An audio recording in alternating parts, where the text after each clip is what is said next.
오늘은 고린도전서 2장 1절과 2절을 토대로 예수의 십자가에 내포된 의미가 무엇인가를 살피고자 합니다. 고린도전서 2장 1절에서 바울은 하나님의 증거를 전할 때 훌륭한 말이나 지혜로 하지 않았다고 합니다. 이는 바울이 설교를 할 때 옹변술이라든지 화려한 수사학 등등 그런 것들에 의존하지 않고 또 사람의 어떤 여러 가지 학문들 예컨대 철학이나 문학이나 과학이나 그런 것들의 지식에 근거하지 않았다는 이야기입니다. 그리고 2절에서 바울은 놀라운 이야기를 합니다. 즉 자기가 예수 그리스도와 그가 십자가에 못 박히신 것 이 두 가지 외에는 아무것도 알지 아니하기로 작정하였다고 말합니다. 이는 얼핏 생각하기에 바울이 대단히 극단적이고 편협한 것 같은 그런 생각이 들기도 합니다. 그런데 바울이 이 말을 한 것은 무슨 뜻일까요? 우선 그것을 간단히 살펴봅시다. 첫째, 예수 그리스도라는 말은 마치 홍길동 하는 식으로 성과 이름을 뜻하는 것이 아닙니다. 이는 곧 무슨 뜻이냐면 예수가 그리스도, 즉 메시아라는 뜻입니다. 즉 바울이 첫 번째로 강조한 것은 예수가 곧 그리스도, 즉 메시아였다. 바꿔 얘기하면 그리스도, 즉 메시아는 예수 이외에 다른 사람이 결코 될 수 없다는 점이었습니다. 그리고 바울이 두 번째로 중시한 것은 그 예수 그리스도가 그리스도이신 예수가 십자가에 못 박히셨다는 점이라는 겁니다. 그런데 그리스도 메시아인 예수가 십자가에 못 박혀 죽었다는 것은 상식적으로 보아도 이해가 되지 않는 이상한 말입니다. 그럼에도 불구하고 바울은 이 두 가지 사실만을 알고 나머지는 알지 않기로 작정하였다고 말합니다. 그리고 바울은 다른 데서 심지어 다른 모든 세상 지식들은 배설물같이 여겼다라고 말을 합니다. 왜 바울은 그렇게까지 극단적으로 얘기했을까요? 왜 바울은 십자가가 그렇게 중요하다고 보았을까요? 바울뿐만 아니라 더 나아가서 기독교는 왜 자꾸 십자가를 말하고 있을까요? 모든 교회들은 항상 십자가 탑을 세우고 또 서울 시내에도 십자가가 세워져 있는 교회가 왜 그렇게 많을까요? 교회에 십자가 말고 다른 것을 세울 수는 없는가요? 예배당 안에도 반드시 강대상 뒷면에는 십자가가 하나쯤은 의리에 있습니다. 십자가가 없으면 교회가 아니라고 생각하는 경향이 있습니다. 왜 이렇게 십자가가 기독교에서 중요한 것이 되었을까요? 십자가의 내포된 의미는 과연 무엇일까요? 여러분은 그 십자가를 보고 무슨 생각을 하십니까?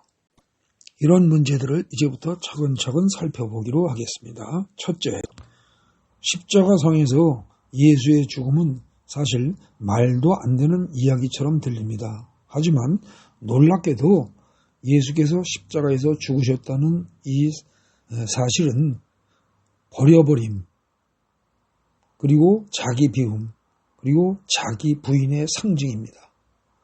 원래 버려버린다는 말은 헬라어로 아피엠이라고 합니다. 이 아피엠이는 용서라는 말과 같습니다.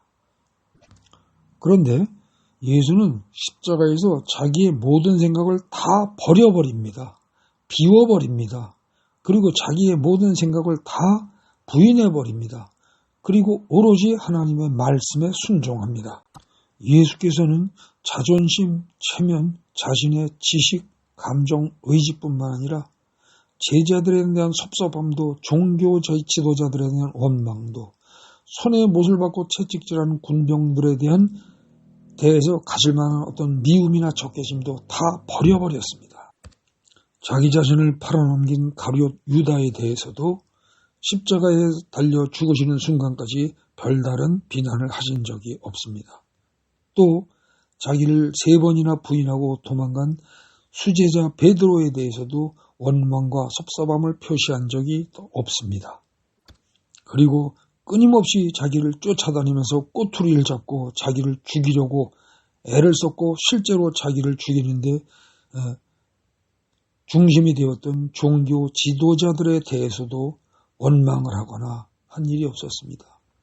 또 실제로 손에 못을 받고 채찍질하는 군병들에 대해서도 예수께서는 십자가 위에서 별다른 저주나 악담을 하신 적이 없습니다. 자신의 모든 생각을 다 버려버리신 겁니다.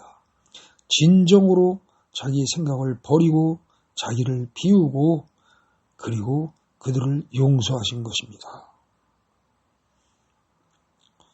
여러분, 우리는 자기 자신을 버리고 자기 자신을 비우고 삽니까? 아니면 채우려고 애쓰며 살아가고 있습니까? 타인의 잘못에 대해서 완전히 용서했습니까? 아니면 항상 마음속에 한 구석에 담아두고 기억하고 살아가십니까? 십자가는 우리에게 이 점을 묻고 있는 것입니다. 교회에서든 집에서든 여성들의 액세서리에서든 십자가를 볼 때마다 우리는 이 점을 생각해야 한다는 것입니다. 두 번째로 십자가상에서 예수의 죽음은 낮아짐의 상징이며 동시에 순종의 상징입니다. 예수께서는 십자가에 매달리는 과정에서 아무런 저항도 변명도 하지 않으셨습니다. 실제로 공관복음 3개를 읽어보면 잡혀가시면서부터 대제사장들에게 그리고 본디오 빌라도에게 신문을 받으실 때에도 거의 대답을 하신 적이 없습니다. 자신의 모든 생각과 고집과 의지를 다 버리고 죄인들이 죽는 형틀인 십자가에 매달려서 죽기까지 낮아지십니다. 예수께서 나는 하나님의 아들이라고 해서 나를 특별 대접해야 한다고 주장하신 적이 없습니다.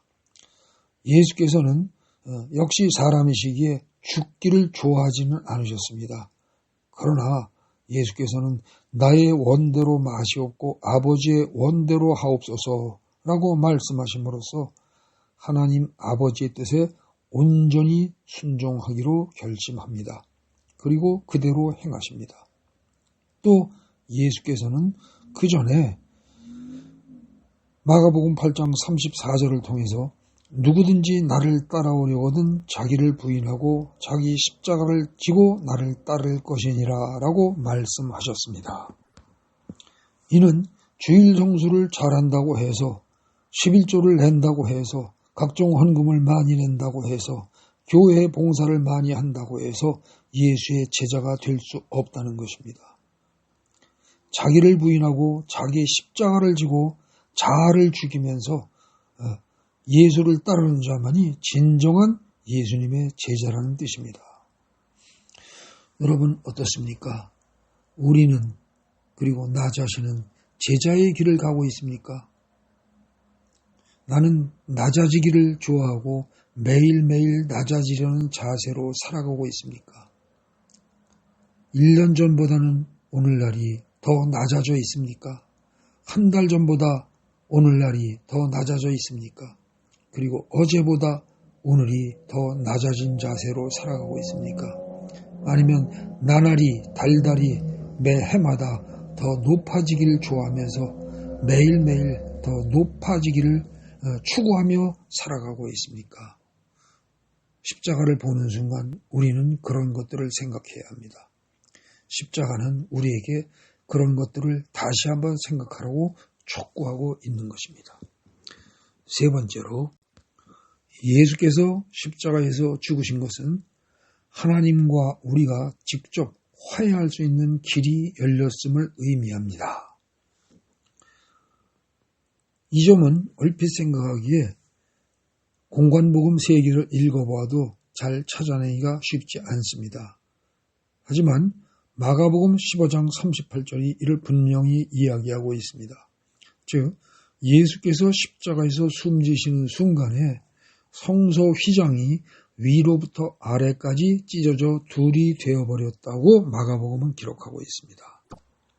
이는 단 한 절밖에 되지 않기 때문에 대수롭지 않게 생각하고 넘겨버릴 수 있습니다. 하지만 이는 대단히 중요한 사건이요, 대단히 중요한 기록입니다. 성소 휘장은 얇은 천이 아닙니다. 이것은 두껍게 짠 것입니다. 그래서 이것이 쉽게 찢어지지 않습니다. 또 아래로부터 위로 찢는 것이라면 아래에 칼집을 내고 여러 사람이 양쪽에 달라붙어서 힘을 합쳐서 잡아당기면 아래에서부터 위로 찢어질 수도 있을 것입니다. 하지만 이것이 사람이 손도 대지 않았는데 위에서부터 아래까지 찢어져서 둘이 되었다라는 것은 도저히 상식적으로 이해하기 어려운 이야기입니다. 그런데 이것이 정말로 찢어졌다면 이것은 하나님이 하신 일입니다. 성소 휘장을 함부로 찢을 수 있는 사람은 아무도 없기 때문입니다. 이는 예수께서 십자가에 숨지시는 순간에 성소 휘장이 더 이상 있을 필요가 없다고 하나님이 판단하시고 그래서 하나님의 찢으셨다는 뜻이기도 합니다.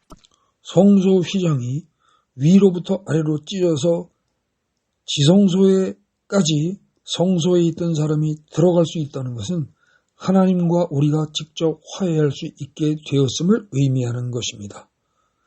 여러분들께서 이미 다 아시듯이 여기서 말하는 성소 휘장이란 성소와 지성소 사이에 있는 휘장입니다. 그리고 이 휘장은 하나님만이 계시는 지성소와 보통 제사장들이 들어갈 수 있는 성소 사이를 구분하는 것입니다. 지성소에 사람이 들어갈 수 있는 경우란 1년에 한 번 대제사장이 들어가는 것밖에는 없습니다. 그때 대제사장이 지성소에 들어갈 때도 죽음을 무릅쓰고 들어가야 합니다. 이스라엘 백성들의 죄가 너무나 많다거나 대제사장의 죄가 있다면 지성소에 들어간 대제사장이 즉사해버립니다. 대제사장이 지성소에서 죽어버리게 되면 바깥으로 나올 수가 없게 됩니다. 그래서 지성소로 들어가는 대제사장은 옷술에 여러 개의 방울을 달고 들어갑니다. 그리고 또 발목에 끈을 매고 들어갑니다. 왜냐하면 지성소에 들어간 대제사장이 혹시라도 하나님의 진노로 죽었을 경우에 그 시체를 끌어내기 위해서입니다. 그런데 이러한 지성소에 이제는 대제사장만이 목숨을 걸고 들어갈 필요가 없게 되었다는 것입니다. 제사장들이 누구나 들어가도 죽지 않게 되었다는 것입니다. 이것은 하나님과 우리가 직접 화해할 수 있는 길이 열렸음을 의미합니다. 더군다나 오늘날 우리는 만인 제사장인 시대에 살고 있습니다. 일반 평신도까지도 하나님과 직접 화해할 수 있는 길이 열렸습니다. 이는 실로 놀라운 일이요, 정말로 감사할 일이요, 정말로 큰 은혜입니다. 여러분, 우리같이 보잘것없는 인간이 어찌 보면 시골 뒷간의 구더기처럼 하나님이 보시기에는 보잘것없는 인간이 하나님과 직접 화해하고 소통할 수 있다는 것이 얼마나 놀라운 사건이며 얼마나 큰 은혜인지 생각해 보신 적이 있습니까? 예수께서 달려 죽으신 십자가는 우리에게 그러한 것을 깊이 생각해 보라고 우리에게 촉구하고 있는 것입니다. 네 번째로 십자가에서 예수께서 죽으실 때 그때 성소 휘장이 찢어져 버렸다는 것은 죄사함, 즉 죄의 대속 혹은 구원이 이미 이루어졌음을 의미하는 것입니다. 이는 하나님만이 계시던 지성소 안에 인간이 들어가면 누구나 죄로 인해 죽어야 되는데 죄가 사해졌기 때문에 휘장이 더 이상 존재할 필요 자체가 없어졌다는 뜻입니다. 즉 예수의 죽음으로 인간들의 죄의 대속이 이루어지고 죄가 사해졌으며 죄로부터 구원이 이루어졌다는 뜻입니다. 이는 실로 놀라운 일입니다. 실로 감사할 일입니다. 그런데 우리는 이 사실의 의미를 알고 있나요? 그리고 진정으로 믿고 있습니까? 아는 것만이 아니라 진정으로 믿고 있습니까? 십자가는 우리에게 이러한 점들을 묻고 있는 것입니다. 다섯 번째, 십자가에서 예수께서 죽으신 사건은 우리가 하나님의 자녀가 되는 길이 열렸음을 의미합니다. 앞에서 우리는 하나님과 우리가 직접 화해할 수 있는 길이 열렸다는 점을 살폈습니다. 그러나 그것으로 끝나는 것이 아닙니다. 지금 이제 우리는 하나님과 직접 화해할 수 있는 길이 열렸을 뿐만 아니라 더 나아가서 우리가 하나님의 자녀가 되는 길이 열렸음을 의미합니다. 이는 실로도 놀라운 일이 아닐 수 없습니다. 왜냐하면 성경에서 하나님의 자녀란 원래 예수님 한 분뿐입니다. 그래서 마가복음 1장 1절도 하나님의 아들 예수 그리스도의 복음의 시작이라 라고 말씀을 시작하고 있습니다. 그런데 예수님만이 하나님의 아들이 아니라 이제는 우리도 하나님의 아들, 딸들이 되었다는 것입니다. 즉, 우리가 예수님하고 똑같이 모두 다 하나님의 자녀라는 것입니다. 그러니 예수님만이 하나님의 아들이 아니라 여러분도 저도 우리 모두도 하나님의 자녀임을 깨달으라는 것입니다. 그런데 정말로 우리는 우리 자신을 하나님의 자녀라고 생각하고 있습니까? 예수님만이 하나님의 아들이라고 생각하고 우리는 하나님의 자녀라는 말을 기억 못하고 살아가지 않습니까? 또 교회 내에서 생활하면서 우리는 하나님의 자녀라는 말을 쓰기는 하지만 예수님이 하나님의 아들이라는 말과 우리가 하나님의 자녀라고 하는 말은 등급이 다르다고 생각하지 않으십니까? 그래서는 안 된다는 것을 사실 십자가는 우리에게 말하고 있는 것입니다. 만약에 예수님도 하나님의 자녀요, 우리도 하나님의 자녀라면 우리는 세상 사람들과 무엇인가 좀 달라야 하는 것 아니겠습니까? 우리는 세상 사람들과는 다르고 오히려 예수님의 삶의 모습에 좀 더 가까워져야 되는 것 아니겠습니까?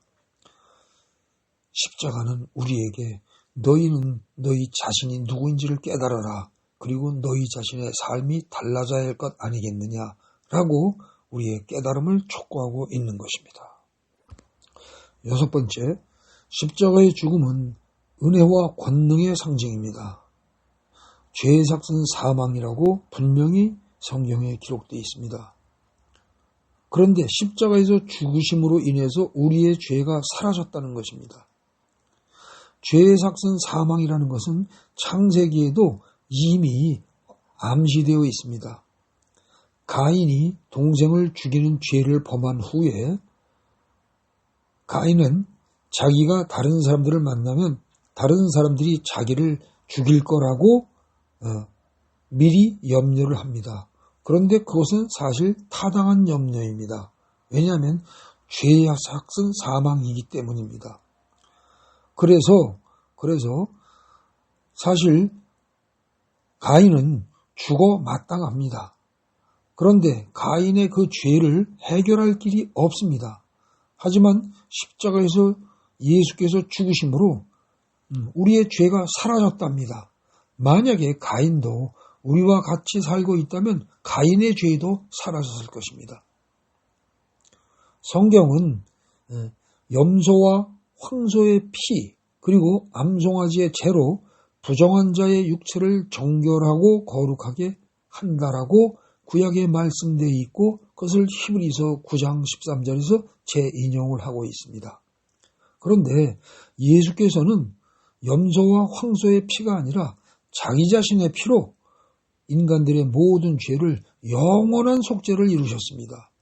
그러니 이야말로 정말 놀라운 은혜요, 놀라운 권능 아니겠습니까? 한두 사람의 죄를 속하는 것도 아니요, 온 세상의 모든 인간들의 죄를 속하는 이 예수 그리스도의 속죄의 피는 놀라운 권능을 가진 것이요. 그러한 예수 그리스도의 죽음은 놀라운 은혜를 상징하는 것입니다. 그런데 여러분, 우리는, 그리고 나는 진정으로 예수의 피의 능력을 믿습니까?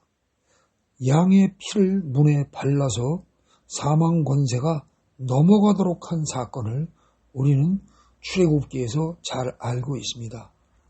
그런데 양의 피로도 죽음을 면할 수 있는데 하물며 이 예수의 피가 우리를 죽음에서 못 건지겠습니까?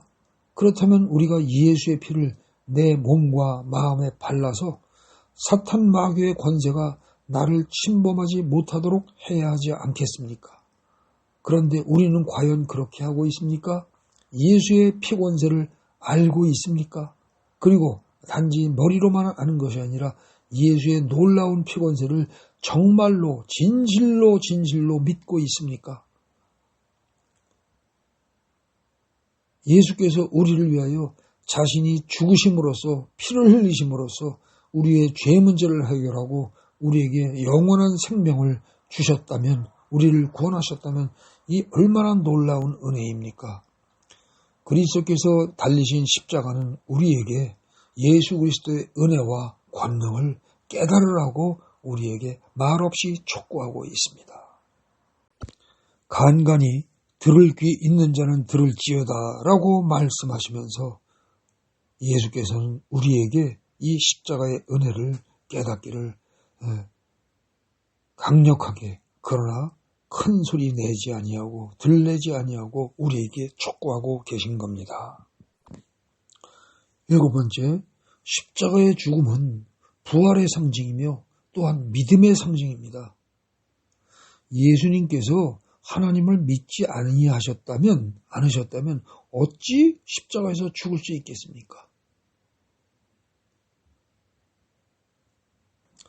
하나님께서 죽으신 예수님을 부활시키실 것을 예수께서 믿지 않으셨다면 어찌 편안히 죽을 수 있었겠습니까?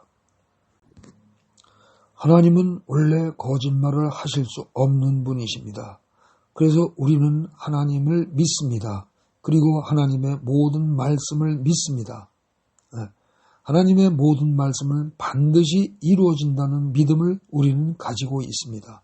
그런데 정말로 나는 성경에 나오는 약속의 말씀들을 다 믿고 있습니까? 선택적으로 믿고 있지 않습니까? 부활을 정말로 믿습니까? 예수의 부활을 정말로 믿습니까? 또 그것으로 인해서 나도 부활할 것을 정말로 믿습니까? 구약이라는 말이 오래된 약속이며 신약이라는 말이 새로운 약속이라는 말입니다. 그런데 이 신약과 구약에 나오는 모든 약속의 말씀들을 우리는 정말 믿는가? 십자가는 우리에게 그것을 다시 한번 생각해보고 다시 한번 묵상해보고 다시 한번 점검하라고 촉구하고 있는 것입니다. 8번째, 십자가의 죽음은 소망의 상징입니다. 예수께서는 분명히 죽으셨습니다. 그리고 분명히 부활하셨습니다. 이 점을 분명히 하기 위하여 마태, 마가, 누가복음은 각각 2장씩을 할애해서 예수의 죽음과 부활을 말하고 있습니다. 분명히 기록하고 있습니다. 그런데 부활이란 것은 논리적으로 죽음을 전제로 하는 것입니다. 죽음이 없이 부활은 있을 수가 없습니다. 마치 밤에 잠들지 아니하면 아침에 깨어나는 일이 없는 것처럼 우리가 죽지 아니하면 부활은 없습니다. 그리고 우리는 밤에 잠들면서 아침에 일어날 것을 당연히 믿고 살아갑니다. 하지만 우리가 언젠가는 죽고 우리도 부활할 것이라는 것은 당연히 그렇게 될 것이라고 믿기가 어렵습니다. 하지만 예수 그리스도께서는 십자가에 못 박혀 죽으시고 3일 만에 부활하심으로써 예수께서 부활하신 모범을 보여주심으로써 우리도 죽은 후에 예수를 믿는 우리도 부활할 수 있음을 분명히 보여주고 있습니다. 우리가 밤에 잠들면서 아침에 일어날 것을 당연히 믿는 것처럼 우리도 부활할 것임을, 죽은 후에 부활할 것임을 당연히 믿을 수 있고 믿어야 한다는 것입니다. 여러분은 부활에 대한 분명한 믿음과 부활에 대한 소망이 분명히 있습니까? 아니면 부활을 믿기에는, 내가 부활한다는 사실을 믿기에는 뭔가 마음에 걸립니까? 십자가는 우리에게 이 점을 분명히 하라고 질문하고 요청하고 있는 것입니다. 9번째로, 십자가의 죽음은 사랑의 상징입니다. 여러분, 하나님께서 우리를 사랑하지 않으셨다면 어찌 아들을 죽이면서까지 우리를 건지실 수 있겠습니까? 또 예수께서 우리를 사랑하지 않으셨다면 어찌 자기 목숨을 버리시면서 우리를 건지시겠습니까? 여러분들, 남자분들 아내를 위해서 목숨을 버리실 만큼 사랑하십니까? 반대로 아내들은 남편을 위해서 목숨을 버릴 만큼 사랑할 수 있습니까? 어느 누구도 쉽지 않을 것입니다. 인간들은 쉽지 않습니다. 하지만 인간들 중에서도 남편을 위해서 혹은 아내를 위해서 죽으라면 죽을 사람은 별로 많지 않을지 몰라도 아마 자식들을 위하여 죽으라면 죽을 사람들이 그보다는 훨씬 많이 나올 수 있을 것입니다. 하나님도 마찬가지십니다. 하나님은 자녀인 우리를 위하여 예수께서 죽음을 마다하지 않으셨습니다. 하나님이 예수를 죽이시고 부활시키신 것도, 예수께서 죽고 부활하신 것도 근본적으로 우리에 대한 사랑 때문입니다.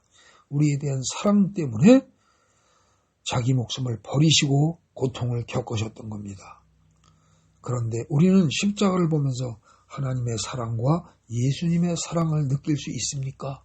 십자가는 우리에게 그것을 느낄 수 있어야 한다고 우리에게 말없이 조용히 그러나 강력하게 우리에게 촉구하고 있는 것입니다. 10번째로, 우리는 이제까지 십자가를 바라보면서 생각할 수 있고 깨달을 수 있는 것들이 의외로 많다는 사실을 살폈습니다. 즉, 십자가를 보면서 용서를 생각할 수 있고 자기 부인을 생각할 수 있으며 낮아짐, 순종, 화해, 죄사함, 구원, 은혜, 권능, 부활, 믿음, 소망, 사랑 등을 생각할 수 있고 또 생각해야 한다는 점을 살펴보았습니다. 그런데 그것만으로 끝나는 것이 아닙니다. 이를테면 성령의 9가지 열매, 즉 사랑과 희락과 화평과 오래 참음과 자비와 양선과 충성과 온유와 절제라는 성령의 9가지 열매도 십자가로 다 압축되고 요약되고 상징됩니다. 잘 생각해 보시기 바랍니다. 그 밖에도 성경에 나오는 수없이 많은 가치들과 하나님의 속성들은 예수가 매달린 십자가로 압축되고 상징되는 것입니다. 또 나를 죽이고 남을 살리는 것, 죽음과 부활, 하나님의 인간과 하나님과 인간의 관계, 인간과 인간의 관계, 또 모양이 십자가의 모양이 마이너스가 아니라 플러스인 점 등등 여러 가지를 여러분들이 더 생각해 보시기 바랍니다. 실로 이 단순한 도형일 수 있는 이 십자가에 생각보다 많은, 엄청나게 많은 기독교의 진리들이 다 압축되고 요약될 수 있다는 것입니다. 예를 들어서 십자가의 모양을 살펴봅시다. 여러분들이 제가 서 있는 이 뒤에 이 십자가를 바라보시기 바랍니다. 이 십자가는 분명히 나무로 열십자의 형태를 지니고 있습니다. 여기서 아래 위에 길다란 막대기는 하나님과 우리의 관계를 표현하는 것이기도 합니다. 하나님과 우리의 관계는 아무리 하나님이 우리에게 친밀하게 다가오시고 우리와 하나가 되길 원하셔도 하나님과 우리의 관계는 창조주와 피조물의 관계요, 아버지와 아들의 관계입니다. 그래서 우리는 기본적으로 하나님과 우리의 관계는 수직 관계입니다. 결코 수평관계일 수가 없습니다. 그것을 수평관계인 것으로 착각을 하거나 거꾸로 우리가 하나님보다 위로 올라가려고 들 때 그것이 곧 죄악이요, 죄악의 출발입니다. 또 십자가에는 가로지르는 막대기가 있습니다. 이것은 하나님과 인간의 관계가 아니라 인간과 인간의 관계를 나타내는 것입니다. 인간과 인간의 관계는 대등합니다. 우리 인간들이 생각하기엔, 특히 세상 사람들이 생각하기엔 잘난 사람, 못난 사람, 똑똑한 사람, 바보 같은 사람, 힘센 사람, 약한 사람의 차이가 있어서 인간들 사이에 우열이 있다고 보지만 하나님이 보시기엔 다 똑같습니다. 하나님이 보시기에는 시골 뒷간에 있는 구더기가 새 똥 속에서 살아있는 구더기나 오래된 똥 속에서 살아있는 구더기나 다 똑같은 구더기와 벌레일 뿐입니다. 하나님이 보시기에는 나은 것도 없고 또 모자란 것도 없습니다. 하나님이 이 점을 좋은 것으로 주셨다면 또 저 점은 단점으로 우리가 가지고 있지 못합니다. 머리가 좋은 사람은 또 여러 가지 다른 것을 못할 수도 있고 다른 것을 못하는 사람은 또 다른 것들을 잘할 수도 있습니다. 그래서 우리는 모든 인간은 항상 평등합니다. 십자가의 모양에서 옆으로 가로지른 막대는 모든 인간의 관계가 평등함을 나타냅니다. 또 조금만 더 생각해 보시기 바랍니다. 십자가에서 아래 위로 길게 세로로 있는 막대기에 가로지른 막대가 중간보다 위쪽에 가 있습니다. 그것이 맨 밑에 발바닥 쪽에 맨 밑에 가 있다면 그것은 결국 어떻게 되냐? 인간은 하나님의 밑에서 눌리는 존재라는 뜻입니다. 그리고 하나님의 발바닥 밑에 있는 존재라는 뜻입니다. 하지만 십자가에서 가로지른 막대는 하나님이 계시는 위쪽으로 가까이 가 있습니다. 그러나 위와 완전히 일치하지는 않습니다. 즉 우리는 하나님의 자녀로서 하나님을 닮은 사람들로서 누구나 다 하나님의 가까이 있는 존재이긴 하지만 하나님과는 반드시 구별되는 존재입니다. 그러면서 우리끼리는 모두가 동등한 형제요 자매요 대등한 관계임을 십자가의 형상이 이미 내포하고 암시하고 있는 것입니다. 그것뿐만이 아닙니다. 그 밖에도 우리는 십자가에서 많은 것들을 생각할 수 있고 많은 것들을 묵상을 통해서 찾아낼 수 있습니다. 결론 부분입니다. 첫째, 십자가를 깊이 묵상해 보십시오. 그러면 십자가의 묵상을 통해서 하나님이 누구신지가 드러납니다. 그리고 또 예수님이 누구신지를 알게 될 것입니다. 그리고 성령님이 누구신지가 또 역시 드러납니다. 십자가를 보고 삼위일체 하나님이 어떤 분이신지를 끊임없이 알아가야 합니다. 예컨대 창세기를 읽으면서도 창세기 1장, 2장, 3장을 읽어나가면서도 항상 십자가에 달린 예수를 머리에 염두에 두고 생각하면서 읽어보시기 바랍니다. 1장과 2장에는 십자가의 의미가 적용될 가능성이 별로 많이 안 보입니다. 왜냐하면 아직까지 죄를 지은 적이 없기 때문입니다. 죄 문제가 되지 않은 상태이기 때문입니다. 하지만 3장에서부터는 십자가의 의미가 점점 조금씩 비춰집니다. 즉 창세기 3장 21절에 보면 여호와 하나님이 아담과 그의 아내를 위하여 가죽옷을 지어 입히시니라 하는 말씀이 기록되어 있습니다.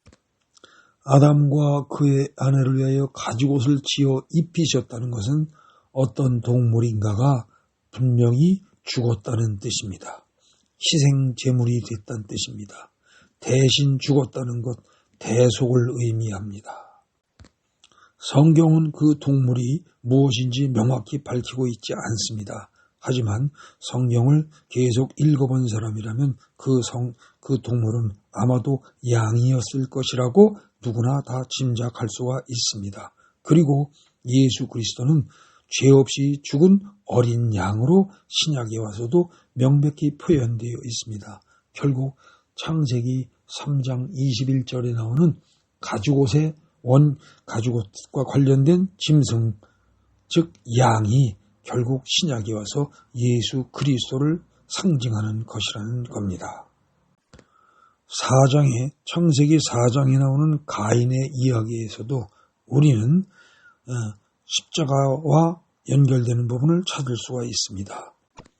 가인은 자기의 죄로 인하여 자기를 만나는 자마다 자기를 죽일 것이라고 생각을 하지만 하나님은 가인이 그렇게 죽지 않도록 가인에게 표를 주셨다고 기록하고 있습니다. 하나님이 가인에게 표를 주셨다는 것은 하나님이 가인에게 오래 참으시고 용서하시고자 꾸준히 오랫동안 참으시고 하나님의 말씀에 순종하기를 기다리셨다는 뜻입니다. 그래서 동생을 죽인 살인자조차도 구원하시고자 하는 생각을 가지고 계셨다는 뜻입니다. 즉 하나님의 사랑과 은혜를 알 수 있는 내용입니다. 그런데 신약이 와서 예수님의 행적을 보면 예수님은 죄인을 건지기 위하여 구원하기 위하여 죄인을 찾아오셨다고 말씀하십니다. 가인이 처음부터 행동을 잘못하고 하나님의 눈에 들지 못하였어도 하나님이 끊임없이 가인을 쫓아다니면서 살피고 계셨습니다. 끊임없이 죄인을 찾아다니신 예수와 같은 모습입니다. 이런 방식으로 성경을 처음부터 차근차근 다시 한번 읽어보시기 바랍니다. 그래서 십자가를 깊이 묵상하면서 성경을 읽음으로써 하나님이 누구신지, 얼마나 좋으신 분이며 얼마나 우리에게 사랑을 베푸시는 분이신지, 얼마나 또 전능하신 분이신지를 점점 깨달아가야 할 줄로 믿습니다. 그리고 또한 예수님이 누구시며 성령님이 누구신지를 점차 제대로 알아가야 합니다. 또 십자가를 깊이 묵상하면 인간이 누구이며 내가 누구인지가 점차 드러나게 됩니다. 즉 나는 죽을 수밖에 없는 죄인이었지만 예수의 피공로로 대속의 은혜로 인하여 새 생명을 얻은 하나님의 자녀라는 점을 분명히 깨닫게 될 것입니다. 그리고 더 나아가서 2000년 전에 죽으신 예수님이 모든 사람을 위해서 죽으신 것인 동시에 곧 나를 위해서 죽으신 것임을 분명히 깨닫게 될 것입니다. 그래서 결국은 예수를 죽인 것은 곧 바로 나라는 놀라운 충격적인 고백을 하게 될 것입니다. 십자가는 우리가 이러한 점들을 진정으로 깨닫기를 촉구하고 있습니다. 단지 아는 것으로 만족해서는 안 됩니다. 진심으로 깨닫고 내 영혼 깊은 곳에서부터 이 점을 진심으로 깨닫고 눈물을 흘리며 감사하고 회개할 수 있어야 할 것입니다. 마지막으로 모든 성경에 기록된 내용은 모두가 다 예수 자신에 관한 것이라고 예수님께서 직접 밝히셨습니다. 이는 누가복음 24장 27절에 보면 명백히 나옵니다. 그런데 이처럼 모든 성경이 밝히고 있는 예수 그리스도의 메시아됨을 더욱더 압축해서 표현한 것이 곧 십자가입니다. 그러므로 결국은 성경이 곧 예수로 압축되고 예수가 곧 십자가로 압축되는 것입니다. 그러니 십자가가 어찌 중요하지 않겠습니까? 우리는 십자가를 단순한 실내 장식을 위한 하나의 물품으로 혹은 액세서리로, 몸에 지니는 액세서리로 취급하고 가볍게 넘어가서는 안 될 것입니다. 또 서울 시내의 밤거리에 보이는 수많은 십자가 불빛을 보고도 단순히 너무 많다, 왜 이렇게 시뻘겋냐, 이런 식의 단순한 생각만을 해서는 안 될 것입니다. 그 각각의 모든 십자가가, 여러분들 방에서 보이는 십자가가, 그리고 여자들이 걸고 다니는 귀걸이와 목걸이의 십자가가, 그리고 길거리에서 보이는 교회 첨탑의 모든 십자가가 우리로 하여금 예수가 십자가에서 달리신 의미가 무엇인가를 진정으로 깊이 깨닫고 주님께 돌아오고 주님의 자녀답게 살라는 것을 말하고 있다는 사실을 잊지 말으셔야 될 것입니다. 기도하겠습니다. 참 좋으신 하나님 아버지 감사합니다. 오늘 고린도전서 2장 1, 2절을 말씀으로 예수의 십자가에 내포된 의미가 무엇인가를 살펴봤습니다. 주님, 우리는 이제까지 보통 살면서 십자가를 하나의 장식물로 그리고 하나의 상징으로만 의미도 모른 채 생각하고 살았습니다. 교회의 상징, 기독교의 상징인 줄은 알지만 그 뜻이 무엇인지도 모르고 살았습니다. 그리고 귀걸이에 목걸이에 집의 가구의 한 부분으로 장식물로 취급하고 살아왔습니다. 주여 우리의 미련하고 어리석음을 주님 용서해 주시옵소서. 주님 오늘로서 십자가의 의미를 좀 더 분명하게 좀 더 정확하게 깨닫는 계기가 되었습니다. 주님 감사합니다. 하지만 십자가의 의미는 한두 시간 설명으로 한두 시간 설교로 다 깨달아지는 것이 아닌 줄로 압니다. 성령께서 우리를 인도하시고 성령께서 깨달음을 주셔야 지혜의 성령께서 우리를 꼭 인도해 주셔야 십자가의 진정한 의미를 깨달을 수 있을 줄로 압니다. 주여 성령이시여 우리를 인도해 주시옵소서. 그리하여 십자가의 참된 의미를 제대로 깨닫고 자기 십자가를 지고 예수를 따르는 우리 모두가 되게 하옵소서. 그리하여 하나님께서 기뻐하시는 삶을 살고 하나님께 영광 돌리는 삶을 사는 우리 되게 하옵소서. 예수님 이름으로 감사드리며 기도 올립니다. 아멘.